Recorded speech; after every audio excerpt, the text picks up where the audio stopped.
가장 먼저 해야 될 것이 누구를 피고로 잡아야 될 거냐 하는 피고 적격의 문제인데요.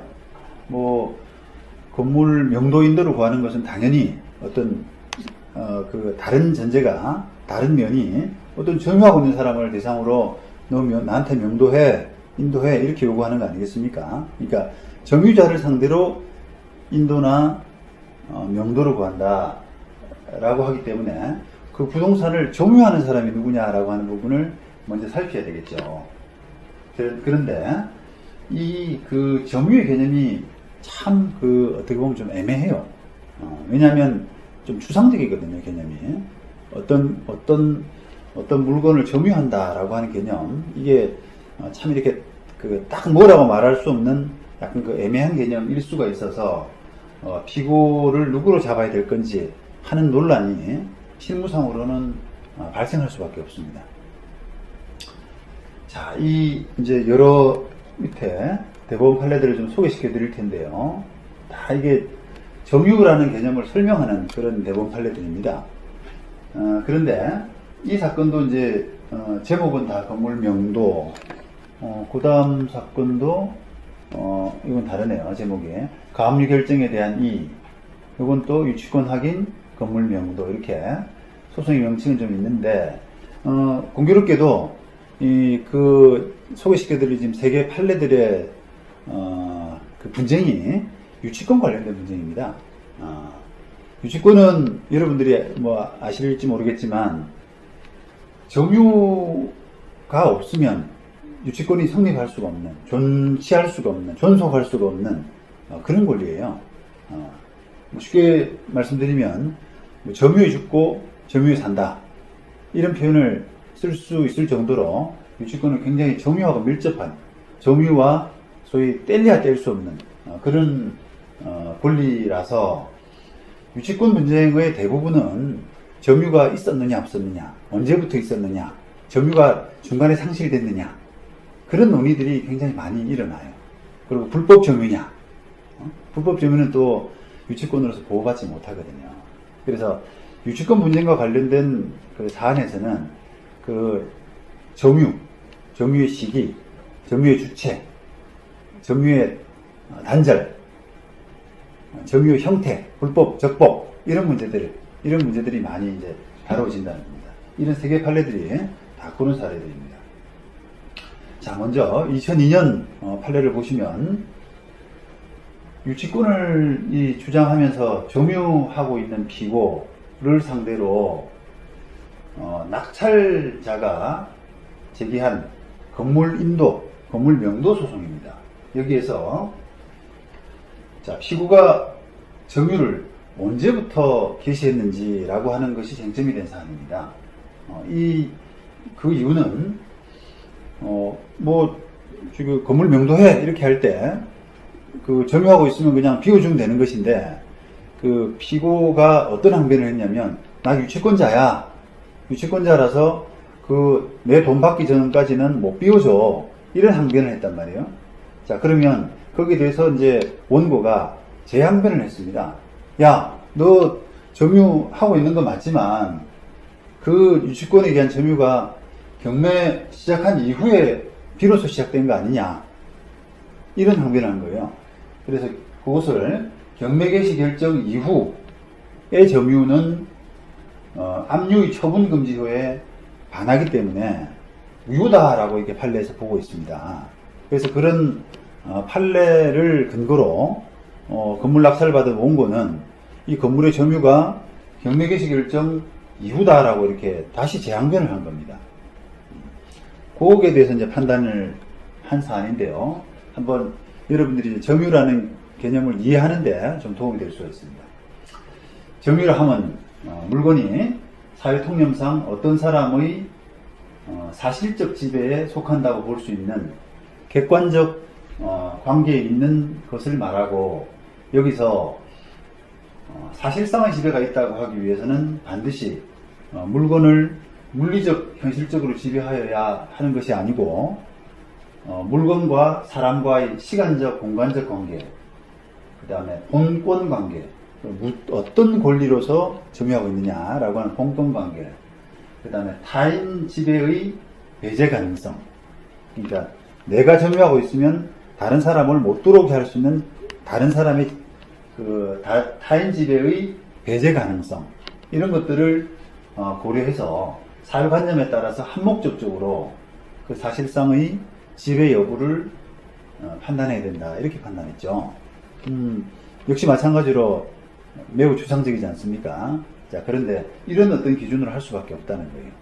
자, 그런데 이걸 이렇게 보면은 지금 피고 같은 경우는 공사업자 같아요. 공사업자가 주식회사 어떤 기업, 이게 이제 건축주가 될 겁니다. 건축주가 이 대전에 있는 건물 지상 18층 지하 4층짜리 이런 오피스텔 신축 공사를 이 모모 기업에 도급을 줬습니다.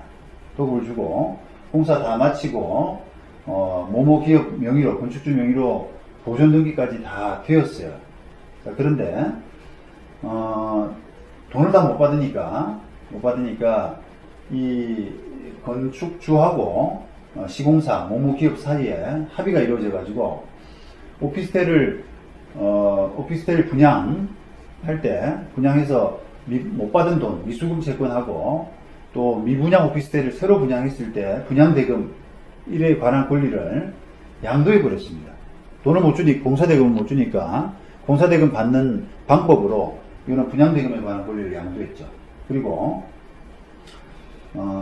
미분양 오피스텔의 분양권을 위임해서 그 분양대금으로 이 공사대금 변제에 충당해도 좋다라고 약속을 했고요. 그래서 이 피고 모모 기업은 그 오피스텔 어떤 특정 호실에 직원들을 상주시켜서 그 직원들로 하여금 분양대금을 받고 또 미분양 오피스텔을 관리하고 이런 업무들을 다 수행을 해왔어요. 그 다음에 그 분양받은 수분양자가 분양대금을 완납하면 그 분양된 사무실을 그 수분양자에게 인도도 해왔고요. 그 다음 피고와 별도로 오피스텔 입주자들은 이 자치적으로 관리운영위원회를 조직해서 관리사무소를 설치하고 오피스텔을 관리를 해왔는데 오피스텔 특정 호실을 상주하는 피고 직원들은 이 미분양 오피스텔의 열쇠를 가지고 있다가 퇴근 후에 또는 분양 신청인이 미분양 오피스텔의 내부를 구경하려고 하는 경우, 이런 경우에 자치회 관리사무소 직원에게 열쇠를 좀 맡겨놓기도 했다는 겁니다. 자, 그래서 이런 안내문도 붙여가고 이런 등의 이제 일이 있었다면 피고는 이 사건 건물 부분을 포함한 오피스텔 건물 중 미분양분을 점유하고 있다, 이렇게 판단을 해왔어요. 언제부터? 압살되고 납입하고 그렇죠. 그러니까 그런 방법으로 경매 전부터 지금 해왔다는 겁니다. 그래서 아마도 결론은 제가 정확히 모르겠습니다만 유치권이 인정된 케이스가 아니냐. 그러니까 건물을 명도해줘, 비켜줘라고 하는 낙찰자의 청구에 대해서 유치권자의 항변이 인정된 그런 케이스로 보여집니다. 자, 그 다음에 96년도 대법원 판결인데요. 요거는 제목이 가압류 결정에 대한 이의 이렇게 돼 있죠. 가압류 결정에 대한 이의. 자, 이게 점유의 어떤 개념 이런 부분이 다뤄진 건데 역시 마찬가지로 또 유치권 문제고요. 가압류 결정에 대한 이의 그러면 조금 변호사로서도 법률가로서도 조금 이렇게 왜 여기까지 왔을까 이렇게 의문이 들 수가 있는데 사안은 그렇습니다. 유치권에 기하에서 점유를 하던 중에 침탈을 당했어요. 쫓겨났단 말입니다. 법적으로. 침탈이라 하면 이제 불법적으로 점유를 뺏긴 그런 정도의 용어인데요. 점유를 뺏겼어요. 그래서 점유를 뺏겼기 때문에 이 불법행위에 대한 손해배상 청구권이 있다라고 해서 점유를 뺏어간 사람을 상대로 가압류를 했습니다. 가압류. 야, 너 때문에 내가 손해봤어. 왜냐면 유치권자는 점유를 잃으면 점유를 하고 있어야만 유치권이 되는데 점유를 잃게 되면은 그 유치권을 상실할 수가 있거든요.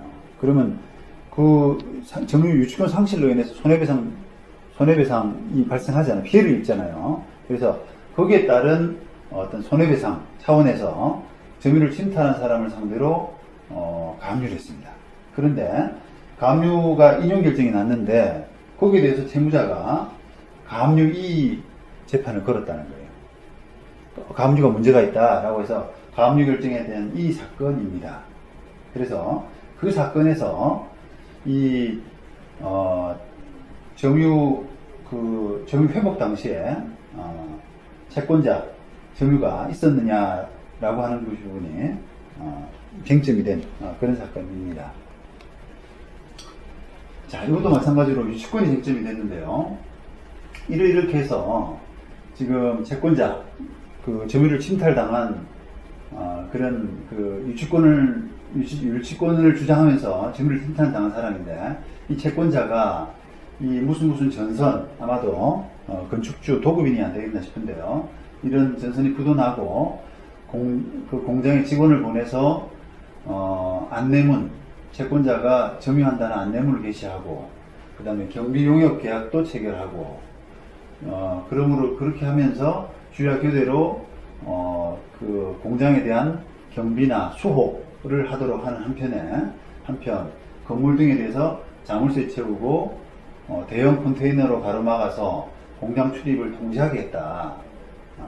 그래서 채무자가 이 사건 공장을 경락받은 다음에 채권자의 직원 10여 명을 보내서 받은 이후에 채권자의 직원 10여 명을 보내서 좀 더 이제 공장 주변을 경비 수호하게 하고 있었다면, 이 정도였다면 채권자가 이 사건 공장을 점유하고 있었다고 볼 여지가 충분하다, 이렇게 봤어요.